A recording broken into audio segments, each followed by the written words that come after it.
pagi. Wah, gimana nih kabarnya pada pagi hari ini? Dari Sabtu yang harusnya Alhamdulillah santai-santai nih, malah sedikit kita sama teman-teman ya.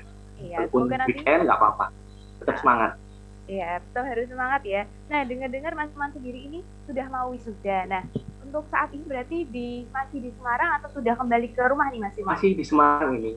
Wah, mungkin teman-teman yang lagi di Semarang juga bisa nanti mengobrol bareng Mas Ilman langsung gitu ya Mas Ilman. Nah, selanjutnya nih, kapan nih Mas wisudanya? Selamat ya Mas atas gelar sarjana Ah, sosial yang akan diraih. Alhamdulillah. Rencana Oktober ini, akhir Oktober wisudanya. Wah, bentar lagi ya berarti ya. Nah, selanjutnya nih kan kuliah sudah selesai. Terus kesibukannya apa selain mengurus usaha? Teman-teman.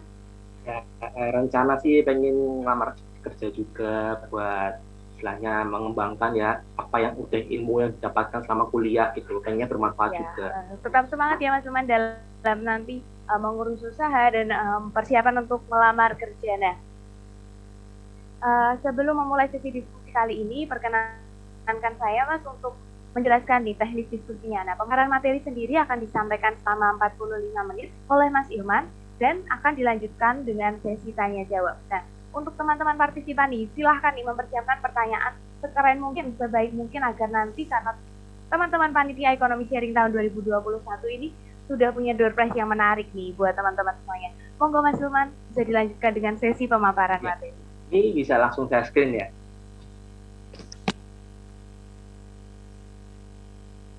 Iya, Oh iya.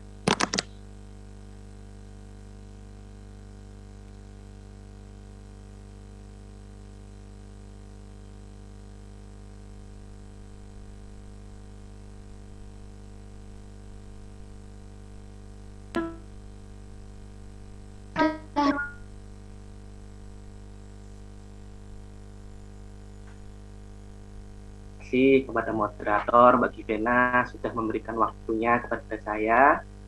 Terima kasih juga untuk Imam PPS sudah membuat acara ini. Saya sangat mengapresiasi terutama kepada panitia yang sudah bekerja keras buat membuat acara ini. Semoga hal-hal baik juga kembali kepada kalian semua. Amin. Nah, terima kasih juga kepada teman-teman semuanya yang sudah menyempatkan waktunya nih untuk kita sharing dan belajar bersama dalam acara ini. Walaupun di hari libur seperti ini tetap semangat buat kita menggali ilmu gitu. Karena kita masih muda dan kita masih mempunyai waktu yang banyak nih buat menata masa depan gitu. Nah, teman-teman semuanya terkait dengan bisnis ya, memulai bisnis itu pasti kita akan membahas hal-hal yang pertama lebih ke fundamental terlebih dahulu. Hal-hal yang paling dasar dalam bisnis itu. Mungkin teman-teman akan timbul pertanyaan, bagaimana sih cara memulai bisnis itu? Terus apa yang dijual dalam bisnis?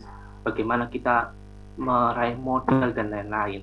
Nah, Mas juga mau pendekatan kognitif ya di sini ya, pendekatan secara ilmu gitu. Sebenarnya banyak hal-hal yang miskonsepsi dalam bisnis kayak gitu.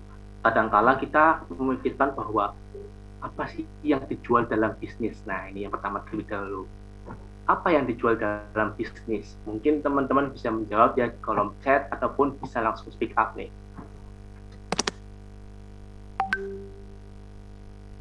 Apa yang dijual dalam bisnis ya? Ada yang bisa menjawab?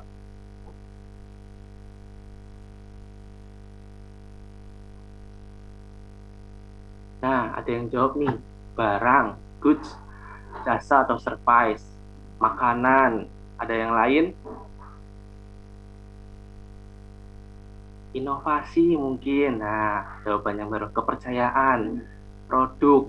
Banyak ya yang jawab ya. Bahwa bisnis itu biasanya yang kalian tahu bahwa menjual jasa atau produk ya. Tetapi yang paling penting dalam bisnis adalah kita menjual namanya value. Value atau nilai. Kenapa sih Mas value atau nilai yang dijual dalam bisnis? Karena nih, Mas ambil contoh ya, ada beberapa contoh nih. di Indomaret misalnya. Di Indomaret itu memang menjual produk atau jasa mungkin. Nah, akan tetapi ketika kita membeli produk atau barang di Indomaret itu, kita tidak sadar bahwa kita membeli satu paket value yang ditawarkan. Apa value yang ditawarkan? Value yang disediakan di Indomaret itu berupa apa yang kita nggak lihat gitu loh, kadang-kala nggak lihat ya. Seperti AC yang kita rasakan, bahkan kenyamanan, kebersihan, display produknya ini kalian bisa lihat ya, yang rapi, bersusun, nah kayak gitu.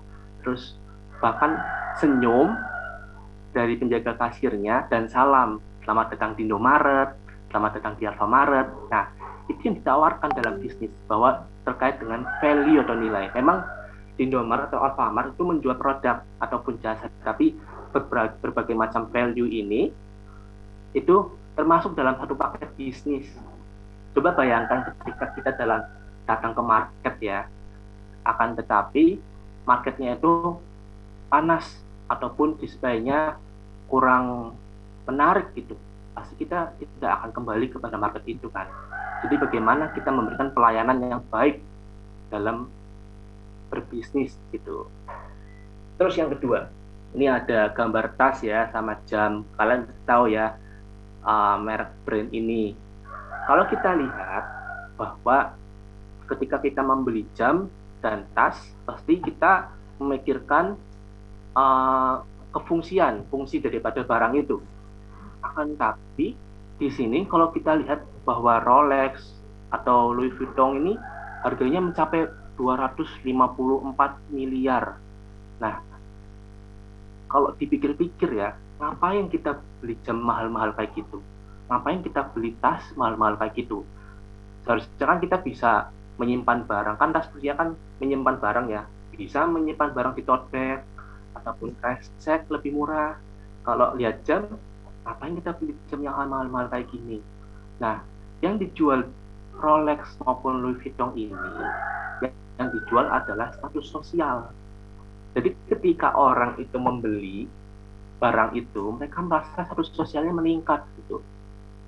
Dan Mas, emang ada yang mau beli jam seharga itu 254 miliar? Ada loh teman-teman. Orang-orang yang sultan ya kalau kita bilang ya, itu pasti membeli hal ini. Karena target marketing sih kalau kita lihat. Ketika kemarin ya yang sempat viral, ada yang jualan stick namanya Nusret itu membuka cabang di London, dan sticknya itu dijual dengan harga 12 juta. Bayangin ketika kita makan stick 12 juta, kalau nambah sedikit, nah itu bisa beli satu sapi ya, kita bisa makan satu keluarga, satu RT malah. Tapi ada loh yang membeli stick 12 juta itu, karena target marketing mereka adalah orang-orang yang kelas menengah atas, artis ataupun atlet. Di sana kan juga atlet itu bayarannya cukup mahal ya, sampai miliar-miliaran gitu.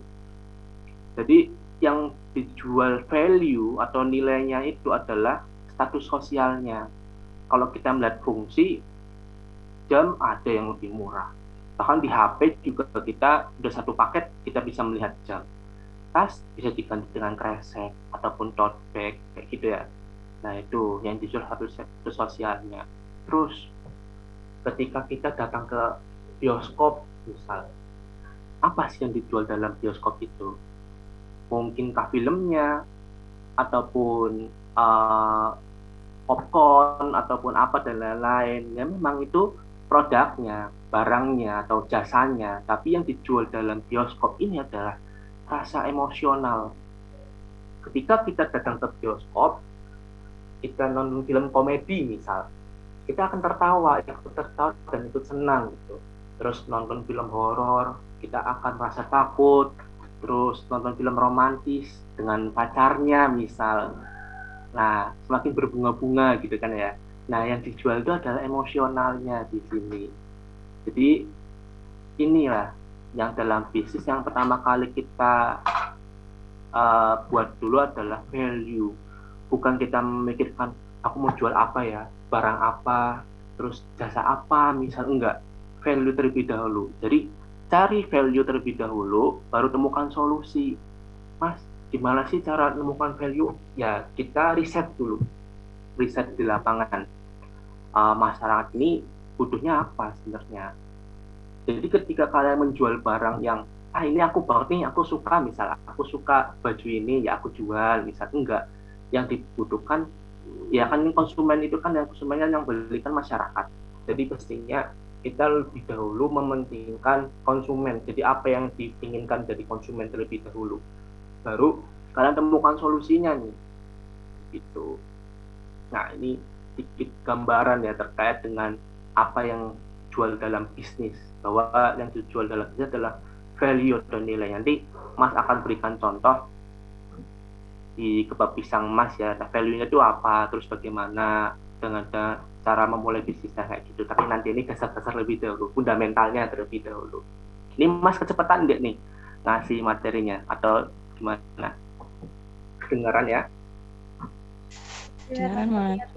Oke, lanjut ya teman-teman. Nih, ada pertanyaan. Kalau kalian dikasih uang 1 miliar, mau untuk apa? Coba dijawab. Terserah kalian. Kalian saya kasih uang 1 miliar kontan nih. Kalian mau buat apa sih? Bisa di kolom chat ataupun bolehlah speak up, nggak apa-apa. Investasi, buat kontrakan, investasi, ya buat usaha Mas. Buat nikah, oh ada yang mau nikah. Investasi, buat apartemen, banyak ya yang kalau misalkan buat kos. Jadi kalau saya lihat bahwa anak muda sekarang itu mereka sudah sadar bahwa hidup itu seakan-akan 1000 tahun lamanya gitu. Kita bukan lagi hidup untuk besok. Besok mau makan apa ya? Besok mau pakai baju apa? Terus besok mau ngapain? Enggak, tapi kita memikirkan untuk masa depan, ke depan gitu. Nah, kalian sudah melek bahwa kalian menjawabnya investasi, menabung, membuat usaha itu, saya rasa senang setengah kali karena kalian sudah memahami betul tentang masa muda ini dan bagaimana kalian tinggal membangkitkan saja nih gimana actionnya. Kalian sudah punya pemikiran mindset yang orang kaya ini, investasi, nabung dan lain-lain tuh mindset orang kaya. Tinggal kalian bagaimana action dan membangkitkan sesuai dengan ya temanya. Nah, nih ada buku namanya Passion, Profit, and Power. Ini milik Marshall Silver. Menarik, sangat menarik. Jadi kayak gini, ilustrasinya seperti ini. Bahwa ketika uang di dunia itu dikumpulkan jadi satu, nih jadi satu. Nah, 90% uang yang beredar di dunia itu hanya dikuasai 5% orang saja. Bayangin satu uang 100% di dunia dikumpulkan jadi satu, itu dikuasai 5% orang, 90%-nya. Dan sisanya 10%-nya ini diperebutkan oleh 95 orang populasi orang di dunia. Bayangin ketika itu terjadi ya. Tapi memang ini menurut Marshall Silver juga berdasarkan penelitian juga ya. Memang sih kalau kita melihat bahwa banyak miliarder itu kekayaannya sampai 1000 triliun, 2000 triliun ya, memang kayak mungkin Elon Musk, terus banyak yang lainnya gitu kan. Kayak kemarin yang kita lihat, mungkin cowok-cowok ini ya yang tahu ya kalau Newcastle sudah dibeli sama konglomerat Arab Saudi yang mempunyai kekayaan mungkin ribuan triliun kalau nggak salah itu. Nah, terus timbul pertanyaan, adil nggak sih kayak gitu 90% uangnya itu dikuasai oleh 5% orang dan 10% orang itu perebutan 95% 95% uang di dunia 10% uang di dunia gitu. Nih, Marshall Silver membuat analogi, dan ketika 100% uang ini diberikan kepada satu orang, setiap orang dibagi rata nih, mereka akan mendapatkan 2,4 juta US dollar. Atau kalau dirupiahkan dalam kurs yang sekarang ini 34 miliar.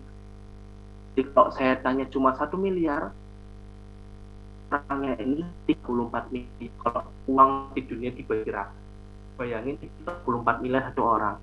Mungkin di dunia ini nggak akan lagi ada kelaparan, pengangguran, terus pokoknya udah nikmatin hidup 34 miliar. Kalian habiskan itu buat beli skincare lah, buat beli baju lah, dan lain-lain, sepuas kalian. Tapi menurut Marshall Silver, dalam bukunya Passion, Profit, and Power ini, dalam jangka waktu 5 tahun kemudian, semua kembali seperti semula. Karena 90% uang yang beredar di dunia ini dikuasai 5%, dan 10% uang yang beredar diperebutkan 95% populasi orang di dunia. Pada pertanyaannya, kenapa? Mungkin banyak yang ngomong ya, masyarakat, yang kaya makin kaya, yang miskin semakin miskin, kayak gitu. Di politik juga belajar kayak gitu ya. Istilahnya hidup ini nggak adil, kenapa yang kaya makin miskin, kayak gitu. Mungkin Mas sedikit bisa menjawabnya melalui ini, arus kas atau cash flow, di mana ada pemasukan, pengeluaran, aset, dan liabilitas. Nah, ini Mas ambil dari Robert Kiyosaki. Ketika kalian mendapatkan uang 1 miliar ataupun 34 miliar, nih, jelasin dulu ya, yang merah ini, maaf, orang-orang yang mentalnya miskin, dan yang kuning ini orang yang kelas menengah, sedangkan yang hijau ini orang kaya. Kita analogikan seperti itu ya. Ketika orang miskin itu mendapatkan pemasukan, dia langsung dikeluarkan uangnya. Dia langsung memikirkan, aku pengen habis uang ini, gimana aku bisa bersenang-senang, gitu. Ataupun ketika kita mendapatkan rezeki, itu langsung dihabiskan, kayak gitu. Mereka nggak memikirkan untuk nabung ataupun investasi, tapi yang mereka pikirkan adalah bagaimana saya menghabiskan uang ini. Itu mental orang miskin. Kita lihatnya mentalnya ya. Terus yang kuning ini adalah mental orang menengah. Ketika mereka mendapatkan pemasukan, dia juga mengeluarkan pengeluaran, tapi di sini ada liabilitas. Liabilitas ini adalah sesuatu yang mengeluarkan uang dari kantong kamu, sedangkan aset itu yang menghasilkan uang untuk kantong kamu. Ketika orang menengah itu, iya memang mereka pemikirannya bisa buat investasi nih, rumah ataupun mobil untuk keperluan pribadi, ataupun misal cicilan dan lain-lain. Tapi itu juga mengeluarkan uang gitu. Sedangkan mental orang kaya ini, mereka mempunyai pemasukan, dimasukkan terlebih dahulu ke dalam aset, lalu mereka langsung asetnya itu akan mendapatkan pemasukan, baru mereka pengeluaran kayak gitu. Jadi di sini mungkin ketika contohnya rumah itu maksudnya apa sih Mas? Liabilitas ataupun apa? Rumah bisa dikatakan liabilitas ketika rumah itu kan perlu namanya biaya ya, biaya perawatan, listrik, terus ketika ada genteng bocor gitu kita benerin, itu maksudnya pengeluaran. Tapi ketika kalian punya pikiran bikin apartemen, ini fisik ya, bikin apartemen, bikin usaha dan lain-lain, itu masuknya aset. Ketika rumah itu dikontrakan ataupun di kosan, itu masuknya aset. Jadi kalian dapatkan pemasukan, tapi juga kalian mengeluarkan uang gitu. Terus contohnya waktu itu Mas mendapatkan beasiswa 2 kali kan, beasiswa PPA itu 2 kali, di tahun 2018 dan di tahun 2019. Di tahun 2018 Mas mendapatkan beasiswa PPA tuh, kan PPA kalau nggak salah 5 juta ya, hitunglah 5 juta. Dalam berapa bulan habis uang itu? Kadang suka mikir, buat apa ya, ngapain aja kayak gitu. Ternyata kalau misalkan ya ini mental waktu itu miskin loh mentalnya, jadi dapat uang dihabisin langsung kayak gitu. Nggak ada yang namanya kita memikirkan aset kayak gitu, nggak ada. Akhirnya di tahun 2019 beasiswa PPA yang kedua, ketika waktu itu dapat uang 5 juta, Mas langsung memikirkan, oh ya ini uang pokoknya harus aku putar kayak gitu. Sampai sekarang nih, kan kemarin dapat 5 juta, sampai sekarang masih utuh 5 juta, bahkan lebih. Pertanyaannya, loh Mas gak dipakai uangnya? Dipakai buat keperluan pribadi dan lain-lain, tapi uangnya itu muter, tetap sama 5 juta gitu, nggak ada ngurang-ngurangnya. Karena Mas waktu itu langsung dibikin bisnis waktu itu. Kan aset itu kan ada bisnis, royalti, terus dan lain-lain gitu kan ya. Mas langsung buat bisnis waktu itu dengan modal 150.000 ya, buat sang juang. 150.000 itu beli bahan bakunya aja. Jadi kayak ini tortilla, glaze itu, terus sama pisangnya kayak gitu. Kalau peralatan itu untuk ambilin wajan-wajan. Nah, karena di sini juga ada dukungan dari orang tua juga nih, termasuknya ini wajan ini. Selain orang tua itu kontribusi dengan doa, kontribusi orang tua adalah dengan wajan ini. Kalau misalkan nggak ada wajan ini mungkin nggak bisa bikin sang juang kayak gitu. Waktu itu bilang, mah aku pengen usaha kecil-kecilan nggak apa-apa, aku boleh ya minta wajannya satu kayak gitu. Nah dari wajan itu alhamdulillah sampai sekarang sang juang awalnya cuma iseng aja bisa menjadi seperti sekarang ini kayak gitu. Ya itu namanya proses juga. Nah itu kalian harus melek, mindset kalian harus berubah. Mental yang miskin berubah jadi mental yang kaya. Ketika kalian punya pemasukan, itu kalian harus jadikan aset. Mas, apa harus bisnis? Enggak harus bisnis. Kalian bisa investasi, bisa beli obligasi, dan lain-lain. Jadi pilihannya banyak. Aset itu pilihan banyak. Intinya aset itu bisa menambah masukan kalian. Itulah kenapa orang yang kaya semakin kaya dan yang miskin semakin miskin. Mental yang mempengaruhi hal itu. Kalau misalkan waktu itu masih bachelor PPA yang kedua nggak mikir kayak gitu, uangnya udah habis sekarang. Tapi sampai sekarang uangnya masih tetap sama nominalnya, bahkan bertambah karena Mas langsung putarkan uangnya itu menjadi bisnis. Waktu itu dengan modal 150.000 itu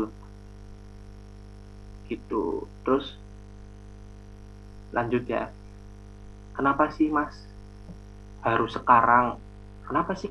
Kan aku masih muda, masih banyak waktu kayak gitu.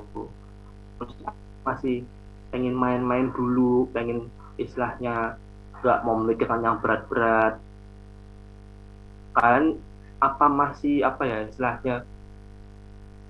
Memang sih kalau misalkan ada yang ngomong nanti aja lah bisnis kalau udah tua, istilahnya kalau udah pensiun baru kita mulai bisnis. Nggak mungkin kan kita itu mau hidup kayak gini aja. Pasti kita juga punya kepikiran untuk masa tua kita itu ya gini menikmati saja, intinya kayak gitu kan, pengen menikmati saja. Terus kenapa, ya tuh Bu Novi tadi udah menjelaskan ya, banyak sih kalau misalkan kita tuh jadi karyawan misal, emang karyawan tuh nggak boleh Mas? Ya boleh karyawan, tapi itu tadi harus menerapkan mental yang orang kaya ini. Ketika kalian mendapatkan uang ya harus diputar gitu loh, duitnya harus diputar. Gimana caranya? Enggak bisa mungkin uangnya itu menjadi pemasukan lagi kayak gitu. Makanya kenapa sih harus sekarang? Kenapa harus mikirkan dari mulai sekarang? Mas juga kepikiran kenapa Mas mulai bisnisnya itu pas semester akhir di semester 7 kalau nggak salah. Mungkin ketika Mas mulai bisnis di semester awal itu bisa jadi gede istilahnya, bisa menjadi masih punya waktu ya. Tapi kalau sekarang kan harus mikir hal-hal yang lain kayak misal skripsi, wisuda kayak gitu. Nah, jawabannya ya ini. Menurut Robert Kiyosaki, berbicara mengenai mindset. Ketika kalian menyisihkan uang, waktu dan pikiran untuk memikirkan bisnismu, itu akan menjadi sebuah aset. Tapi kan kita mikir Mas, kalau habis kan nggak mungkin semuanya berjalan dengan baik, ada gagalnya ataupun kita pasti ada ruginya. Memang kalau ketika kalian itu nggak berani, mental kalian tuh nggak berani buat gagal, ya kalian nggak bakalan bisa menjadi sukses. Kalau kita mau sukses itu juga harus mempunyai mental yang kuat dari berbagai macam kegagalan-kegagalan lebih dahulu. Nanti kalian suatu saat nanti akan menemukan titik di mana kalian akan sukses. Terus ya ini siklusnya seperti ini, sisihkan uang, waktu dan pikiran kalian, bikin bisnis kamu. Gagal nggak apa-apa, coba lagi dan coba lagi. Kalian mendapatkan pengalaman dan kalibrasikan pengalamanmu itu, nanti kalian akan mendapatkan kesuksesan. Contohlah Robert Kiyosaki.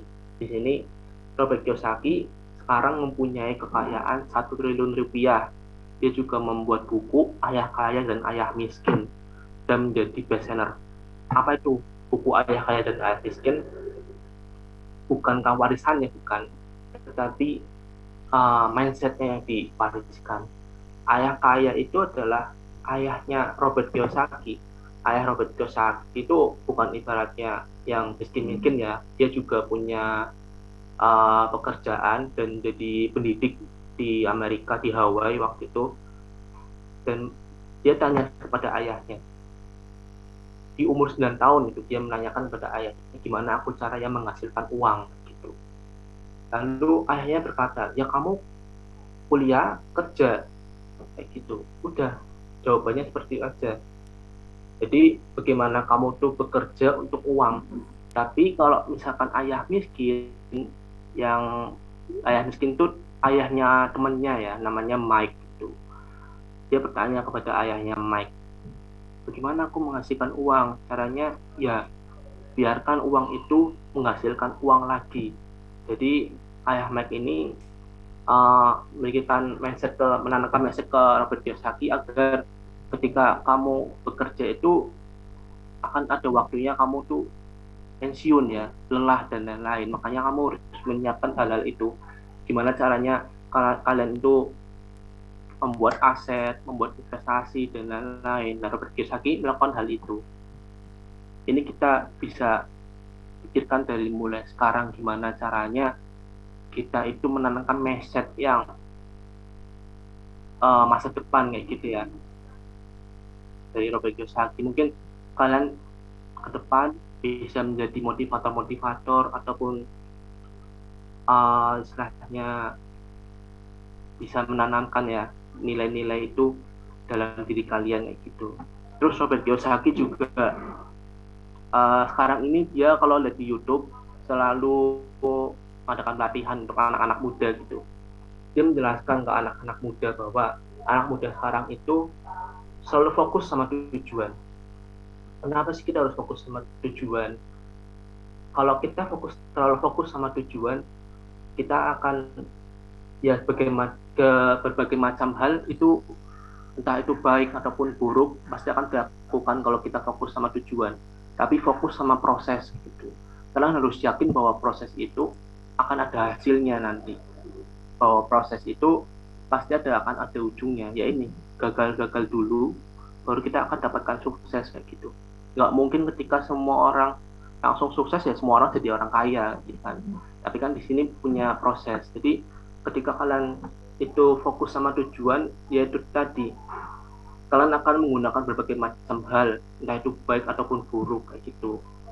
Tapi ketika kalian trust proses gitu, percaya sama proses, itu suatu saat nanti kalian akan mendapatkan kesuksesan.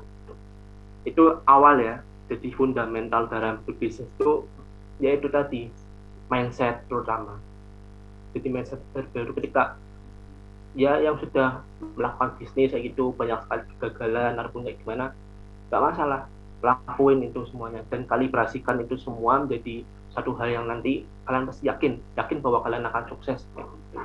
Karena semakin muda kalian, semakin muda umurnya, kalian nanti mempunyai banyak waktu, mempunyai banyak tenaga, dan mempunyai banyak pikiran kayak gitu.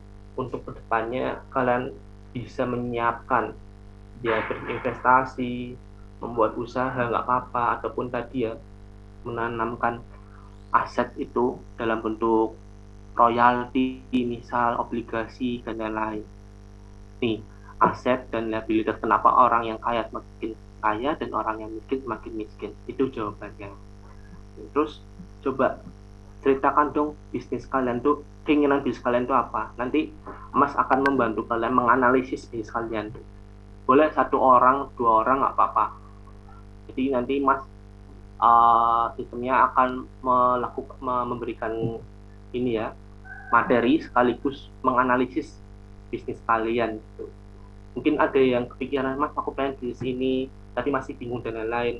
Coba Mas akan bantu bisnis kalian nanti, coba menganalisiskan bagaimana value-nya, bagaimana kalian marketingnya, ataupun nanti inovasi dan kreativitasnya kayak gimana gitu. Boleh ada yang speak up ataupun ada yang berkomentar di kolom chat.